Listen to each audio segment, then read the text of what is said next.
자, 매주 목요일마다 증시를 조금 다른 관점에서 바라보며 투자 전략을 세워보는 시간이죠. 이성수의 마켓 포인트. 오늘도 유니인베스트먼트 이성수 대표 모시고 이야기 들어보도록 하겠습니다. 어서 오세요. 안녕하세요. 네, 안녕하세요. 자, 오늘의 주제를 보니까 만약에 조정장이 깊어진다면 증시는 어떤 일이 벌어지게 될 것인가. 자, 안 그래도 어제 이제 코스피가 3,000포인트 밑으로 내려가다 보니까 예. 이거 좀 뭐 문제 있는 거 아니야? 라는 생각들을 갖고 계실 것 같거든요. 그렇죠. 예. 만약에 조정장이 길어지면 진짜 어떤 일이 발생할 것 같으세요? 조종장이 갑자기 찾아서 많이 네네. 당혹스러우실 거예요. 특히나 이제 작년 11월부터 해가지고 거의 매달 10% 이상씩 지수가 상승해 왔다가 네. 1월 중순부터 해서 횡보 나왔고, 그리고 최근에 뭐 인플레이션 우려, 장기금리 상승, 그리고 중국 쪽에서는 긴축 등등 이런 이야기가 나오다 보니까 증시가 약세가 나오고 투자자분들이 당혹스러워 하시는 게 네. 어떻게 보면 당연한 현상입니다. 그런데 이런 때일수록요, 조금 냉정할 수 있습니다만 스트레스 테스트라는 것을 하실 필요가 있습니다. 우리에게 스트레스 테스트요? 이거 어떻게 보면 이제 투자자 본인에게 본인에게도 스트레스 스트레스 테스트일 수도 있는데요. 어, 요 이야기를 드리기 전에 전제를 하나 깔도록 네네. 하겠습니다. 일단 저는 긍정론자예요. 네. 오늘 이야기를 들으시다 보면 이거 뭐 아주 나쁘게 시장 보는 거 아니야? 그렇게 이해하실 수가 있는데 네. 오늘 내용은 만약을 가정한 시나리오를 함께 네. 검토해 보자는 스트레스 테스트고요. 그리고 이제 뒤쪽에 중요한 이야기가 있으니까요. 중간에 이거 비관론인가 하면서 채널 돌리지 마시고 끝까지 보아주시기 바라겠습니다. 알겠습니다. 아니, 스트레스 테스트라고 하는 거는 보통 이제 금융기관이 금융기관들이 흔히 사용하는, 그러니까 내가 최악의 상황에서 얼마나 버틸 수 있는가를 확인하는 작업 아니에요? 그거 우리가 한다고요, 그거를? 이게 뭐 거창하게 뭐 금융기관처럼 뭐 네네. 바 테스트니 뭐 이런 것까지 가실 필요는 없고요. 네네. 자, 만약에 시나리오를 몇 단계로 나누어서 그 상황에서 우리가 견딜 수 있는지 이런 부분만 좀 체크를 해 보시면 됩니다. 자, 보통 이제 금융기관에서는 뭐 금융위기라든가 이런 상황이 있을 때 회사가 버틸 수 있는지 네. 이러한 것은 이제 다양한 기법으로 분석을 하지만, 자, 오늘 제가 시청자님들께 이야기 드릴 스트레스 테스트는 주가 지수가 일정 부분 하락했을 때 네. 그때 우리가 견딜 수 있을지, 그리고 만약에 그런 상황이 벌어졌을 때 어떤 시나리오가 나타날지 좀 내용을 준비를 해봤습니다. 알겠습니다. 그렇다면 시장이 조정을 받는다면 가격 조정을 뭐 만약에 크게 받아서 이제 내가 정말 힘들어지게 됐을 때를 지금 가정을 해보자는 거잖아요. 그럼 예. 시장을 몇 % 하락했을 때를 좀 가정을 해보실 거예요?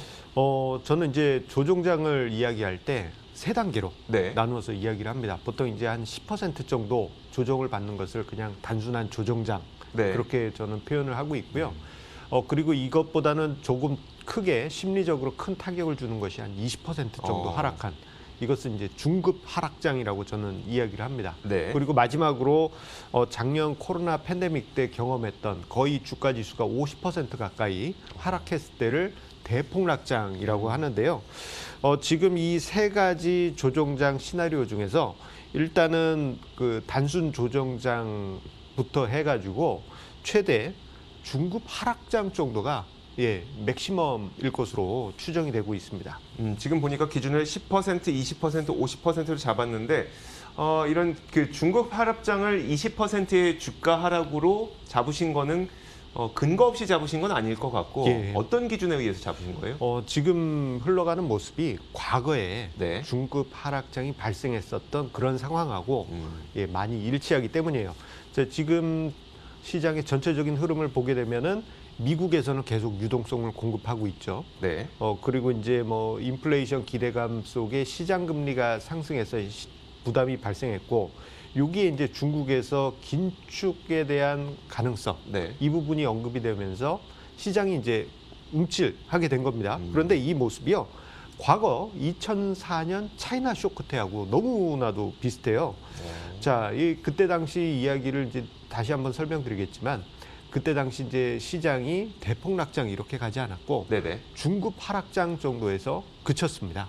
그 2004년에 도대체 무슨 일이 있었던 걸까요? 17년 전 일인데요. 예, 뭐 이제 차이나 쇼크 이제 주식 시장에 오래 계셨던 분들은 네네. 그때 기억나지 하실 텐데 최근에 이제 주식 투자하신 분들한테는 이거 뭐 고려적 이야기가 네. 아닐 수가 없습니다. 그러니까요. 17년 전이니까요. 자, 그때 당시 분위기를 보게 되면요. 제가 찬찬히 설명을 드릴 텐데요. 지금하고 비슷한 부분이 많이 있습니다. 자, 그때 당시 2003년 3월 이라크 전쟁 발생했을 때부터 2004년 4월 23일까지 그때 당시 주가 지수가 80% 넘게 상승했습니다. 자, 지금하고도 비슷하죠. 예. 지금도 거의 1년 안 되는 기간 중에 거의 100% 가까이 상승했으니까요. 자, 그런데 그때 당시 이제 10년 장기 금리하고 기준 금리 차트를 보게 되면요. 재밌는 것 중에 하나가 그때 당시에도 미국 10년 장기 국채가 튀었습니다. 지금 화면상의 자료가 미국 10년 장기 국채하고 미국 기준금리 추이하고 같이 표시한 거고 네. 빨간색 막대 표시한 부분이 그 시점인데요. 최근에 이제 10년 장기 국채가 상승한 것처럼 그때 당시에도 기준금리가 매우 낮은 그때 당시는 기준금리가 1%까지 낮아져 있었어요. 네. 매우 낮은 수준에서 장기 금리가 튀어 올랐고 그리고 중국에서 긴축하겠다라는 이야기가 나오면서 자, 그때 당시 이제 글로벌 증시가 모두 쇼크를 받았고 한국 증시도 20% 넘게 하락하는 그러한 현상이 나타났었습니다. 비율을 좀 보더라도 지금 보니까 10년물 국채 금리를 보여주신 거죠. 그렇죠. 3.7%에서 4.7%니까 거의 한 30% 가까이 예. 금리가 단기간에 오른 거네요. 매우 그럼 빠르게 올랐죠. 상황이 지금하고 비슷한데 왜 차이나 쇼크라고 부르는 거예요? 그때 당시 이제 4월 28일입니다. 정확하게. 중국 그때 당시 원자바오 총리가 경기 과열 억제를 위해서 모든 조치를 취할 것이다.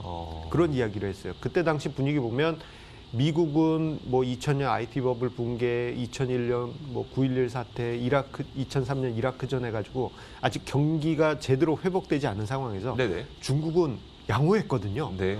그러니까 지금하고도 비슷하죠. 그러네요. 코로나 팬데믹 속에 중국은 양호한데 네. 미국은 아직 헤매고 있으니까 자, 이러한 부분을 생각해 보면은 그때하고 지금하고 오버랩되는 부분이 정말 많이 있고 그때 당시 중급 하락장이 발생했다라는 부분을 떠올릴 필요가 있겠습니다. 알겠습니다. 만약에 주가 지수가 정말 20%나 하락하게 된다라고 하면 2,600까지 내려가는 거잖아요. 그렇죠. 사실 생각만 해도 이거는 참 좀 피하고 싶은 예. 그런 일일 것 같은데요. 요거 이제 우리 만약 네. 2%를 가정한 거기 때문에 한번 상상을 해보실 필요가 있는 것이고요. 뭐 그렇게 간다는 이야기는 아닙니다. 네. 자, 그런데 2,600까지 가면 어떤 일이 벌어질까 우리가 한번 상상을 해보도록 하겠습니다. 주가지수 20% 정도 하락하는 것은 3월 코로나 팬데믹 이후로는 없었어요. 네. 그러다 보니까 익숙하지 않으신 상황일 수 있는데 지수가 이 정도 하락하게 되면요. 개별 종목에서는 마이너스 50%, 즉 반토막 이상 하락하는 종목이 부지기수로 발생하게 될 거고요. 그리고 마진콜과 신용융자 강제 청산이 연이어서 발생할 가능성이 높습니다. 그래서 우리 투자자분들 중에도 혹시 여러 가지 이러한 상황을 가정했을 때 내가 견딜 수가 있을까? 네. 이러한 부분을 생각해 보시면서 투자 전략을 보실 필요가 있겠고요. 그리고 이쯤 가면은 뭐 주식시장이 멸망하느냐? 네. 이때부터는 멸망이란 개념이 아니고요. 흥미로운 현상이 발생하기 시작합니다. 중급 하락장이 발생을 하면 아비규환이 아니라 오히려 흥미로운 상황이 발생한다고요? 예, 이때부터는 수급상에 아주 중요한 변화가 네네. 발생하는데요. 자, 일단 연기금의 수급에서 아주 중요한 변곡점이 발생되게 됩니다. 네네. 제가 종종 그 연기금의 수급 시나리오 표를 네. 언급을 드리곤 하지 않습니까? 네, 그렇죠. 그런데 연기금 수급 보면 12월 24일부터 하루도 빠지지 않고 어제도 열심히 팔지 않습니까? 네네. 자, 그런데 주가 지수가 2,600포인트 부근까지 지수가 20% 가까이 하락한 상황이 되게 되면요. 이때부터는 매수를 할 가능성이 높아집니다.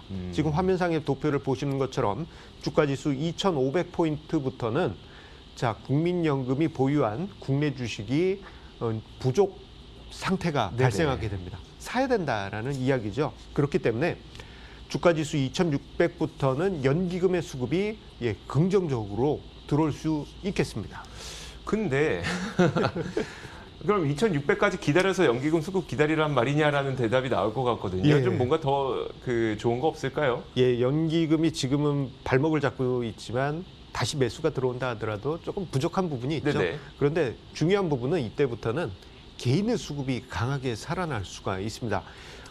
설 연휴 이후 개인 투자자금 순증, 고객 예탁금 플러스 개인 순매매가 유입이 되곤 있지만 좀 부족한 부분이 있습니다. 그런데 주가 지수가 하락하면 하락할수록 개인 투자자분들이 들어오려고 하신 분들이 늘어나고 있어요. 늘어나게 돼요. 네. 뭐 어제 같은 경우에도 내가 작년 3월 코로나 팬데믹 때 못 들어갔지만 지금 만약에 시장이 깊이 들어오면 조정이 깊으면 내가 매수를 하겠다 하시는 분들이 정말 많거든요. 네.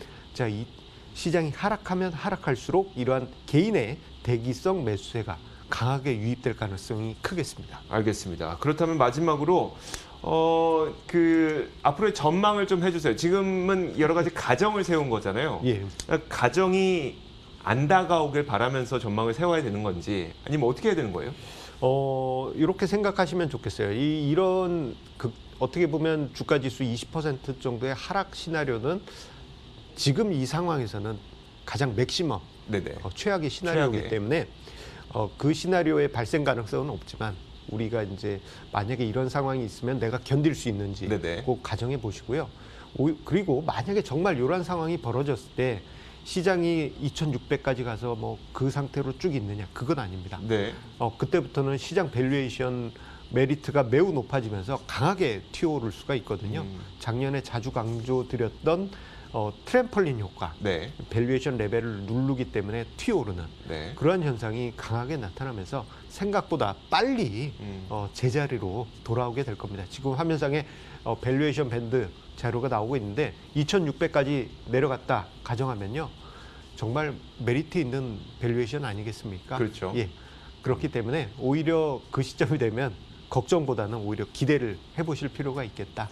그렇게 알겠습니다. 정리할 수 있겠습니다. 오늘은 최악의 상황을 가정을 해봤지만 이 최악의 상황이 정말 최악이 아니라 오히려 굉장히 좋은 기회가 될 수 있다는 그런 이야기를 좀 해주신 것 같네요. 좋습니다. 지금까지 유니인베스트먼트 이성수 대표와 함께 이야기 나눠봤습니다. 고맙습니다.